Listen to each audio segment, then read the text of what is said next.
as an Australian Tibetan.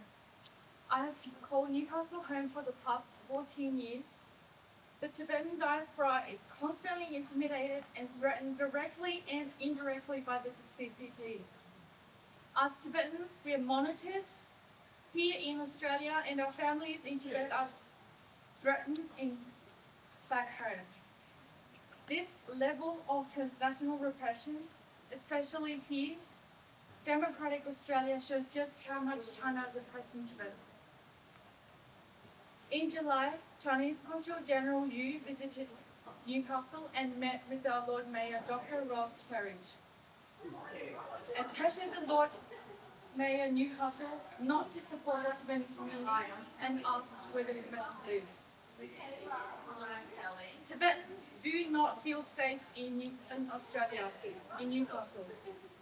The Chinese officials' action directly undermines Australia's democracy and the Australian core values. Tibetans are alarmed to see repressive tactics we once fled, now here in Australia.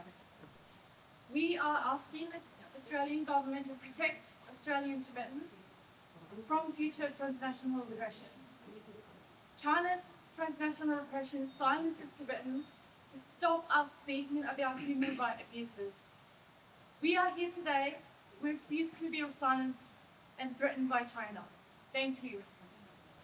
This is a very significant year for Tibetans, marking the 90th birthday of His Holiness the Dalai Lama.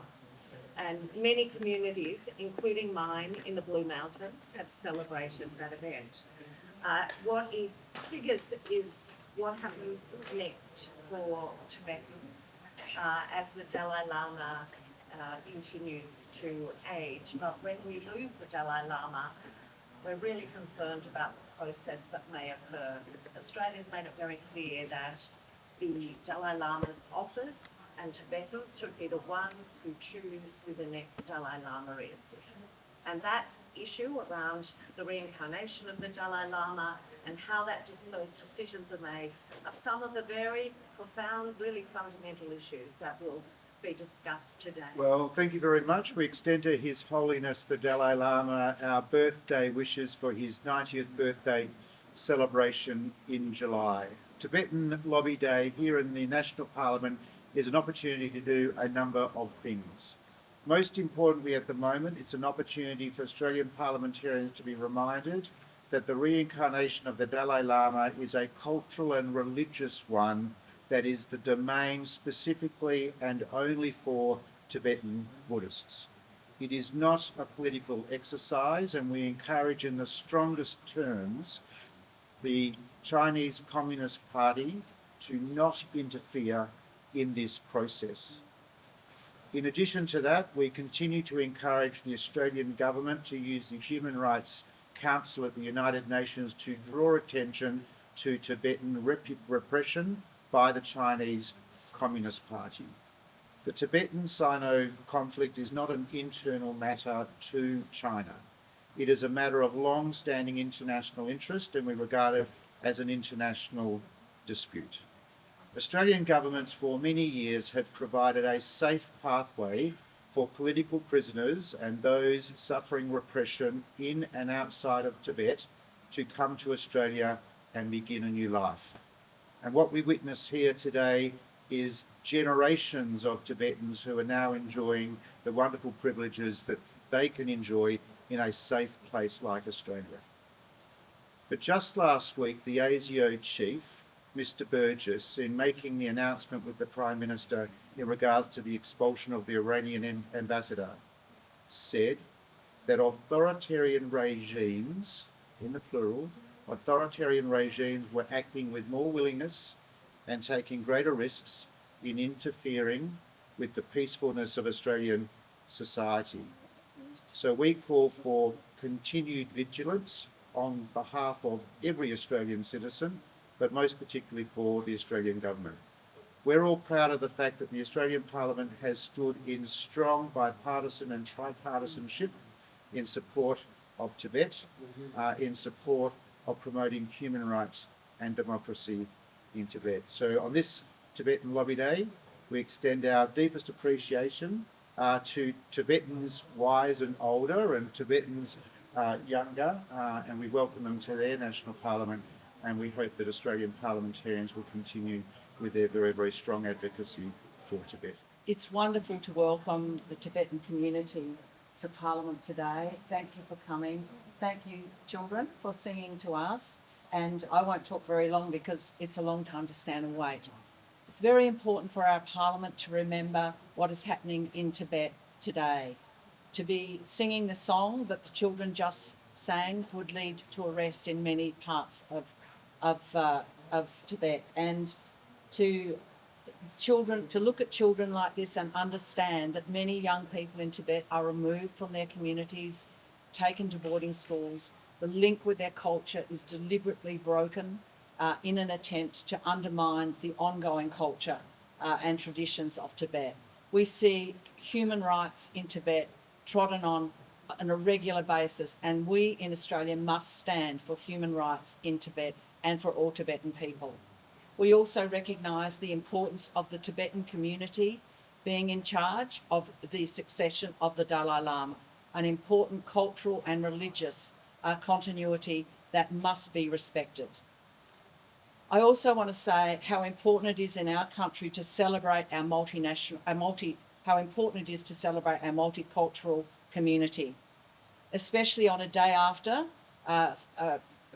marches across our cities in Australia, which many of us feel deeply concerned about. There is no place for racism in a country which celebrates multiculturalism, which stands on many, many decades of successful multiculturalism. So I welcome the Tibetan community here, especially the kids, which are symbols of the future for Tibet. May we see the respect of human rights in Tibet. May we see the survival of culture, and we wish the Dalai Lama a happy 90th birthday. Thank you. Thank you everyone for giving us the opportunity to come here today, the edifice of Australian democracy, and talk a little bit more about what today Lobby Day means for us. In particular, we want to talk about probably the most important issue for us as Tibetans, one of 6 million Tibetans, as one of hundreds of millions of Tibetan Buddhists, including hundreds of thousands here in Australia, and that is the succession and reincarnation of the 14th Dalai Lama of Tibet. Now, as senators and MPs have mentioned, he is 90 years young, he's fighting fit, and those of us who have had the privilege and honor of meeting with him recently can attest to just how vibrant, fit, and healthy he is. Nonetheless, on his 90th birthday, he did release a statement that unequivocally said that it is only the Dalai Lama and his institution that has the sole authority to appoint, identify, and ultimately select the 15th Dalai Lama. Now, in this weird upside-down world we live in today, the Chinese Communist Party seems to think that they have the authority to select the next Dalai Lama, despite, for over 7 decades, demonizing and villainizing His Holiness, a Nobel laureate, despite bombing and desecrating thousands of our monasteries and nunneries, despite using our holiest temple, the Tregang Temple in Lhasa, as a pigsty for their army. They still think that they have some sort of moral legitimacy to appoint the next Dalai Lama. And so we're very happy today to be flanked by our representatives from across Australia's political spectrum. But we are here hopefully to meet with the Foreign Minister as well today to ask the Australian government to take a stance in keeping with democratic governments across the world, like the US, like the EU, and publicly stating that the Australian government will only engage with and recognize a Dalai Lama that is appointed in accordance with the wishes of the current Dalai Lama. It is a wholly reasonable ask, and we hope that we'll be successful in that ask today. Now, we have here many members of the Newcastle Tibetan community, and we only found out about what's going on in Newcastle as a result of leaks from the Lord Mayor's office or thereabouts. So recently, there are, I suppose, 2 vectors to this. One is the meeting by the Consul General, Chinese Consul General, with the Lord Mayor of Newcastle. In that discussion, it was leaked that he asked about the whereabouts and the activities of Newcastle, Tibetans in Newcastle generally, and we suspect about certain specific Tibetans as well. And this is deeply unsettling and concerning for us as people, many of whom here are survivors of torture, ex-political prisoners, This is deeply unsettling and concerning for us. And so we will be raising this with the MPs and senators we talk to, urging the government to do a little bit more in this matter. We also feel repression, and many we can attest to, in their attempts to use their Australian passports to take advantage of the government that has their back now and travel to see Tibetans, their family and loved ones back in Tibet, whom they have not seen for many decades, using the visa-free travel arrangement that China has implemented for Australians. But it seems that in the eyes of China, not all Australians are the same. So those of us with Tibetan heritage are often stopped at the gate in China and told, all right, you've got to come this way. And when they do, what happens? They're interrogated for up to 12 hours. They are told, we know who you are. These are the activities you've been doing in Australia, in your homelands, in Australia. Such evil acts as teaching at the local weekend language school, posting on social media about human rights, and participating in human rights activities, potentially the crime of selling Tibetan momos at the community store. So these are the sorts of things that they're bringing up. And they're also saying, we know who your family are in Tibet. We know where they live.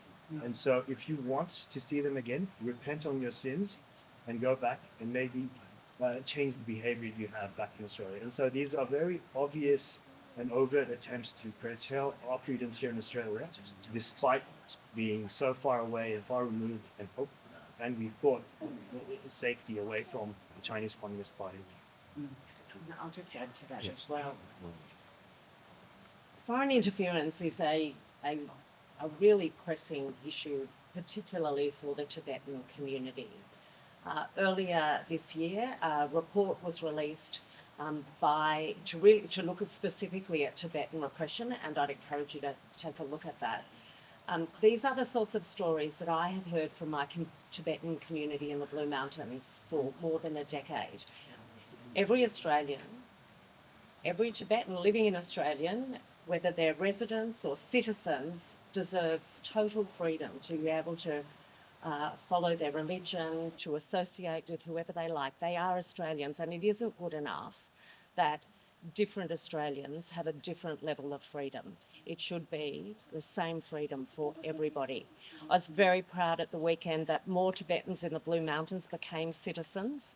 They have every right to experience the same level of freedom that others do. And this is something as a government and all governments continue to take very seriously. And I commend the words that Senator Smith used when he talked about it. Whether you call it foreign interference or repression, it is the same thing. It is taking away of the rights of Australians, and that is not something that we can tolerate in this country, and we'll continue to work hard. I know one of the things that has happened with the Tibetan community is an increasing conversation with the Australian Federal Police and other agencies to really unpack and understand what people can do when they do feel that they are in some way being surveilled or repressed. And we will continue to look at ways to build that relationship so that Tibetans living in Australia have the same freedoms that the rest of us do.